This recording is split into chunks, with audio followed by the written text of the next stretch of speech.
Di dunia yang semakin kelam ini, di mana kekeliruan dan ketidakpastian seringkali menyelimuti hati, adakah anda pernah tertanya-tanya, siapa sebenarnya yang akan tetap berdiri teguh, berani menghadapi setiap badai dan cabaran yang mendatang? Firman Tuhan memberi kita jawapan yang penuh pengharapan. Dalam Daniel pasal 11 ayat 32, dengan jelas tertulis, umat yang mengenal Tuhan mereka akan bertindak dengan kuat. Ayat ini bukan sekadar kata-kata, tetapi janji ilahi. Mengenali Tuhan bukan sekadar memahami fakta-fakta, tetapi membina hubungan yang intim, sebuah ikatan kasih yang mendalam dan tulus.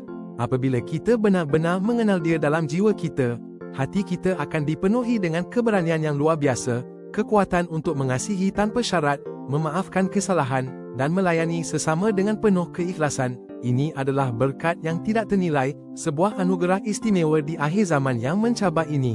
Marilah kita berusaha menjadi umat yang senantiasa mengenalnya dengan lebih dekat, agar kita dapat bertindak dengan penuh kasih dan keberanian yang sejati, menjadi cahaya dan harapan di manapun kita berada.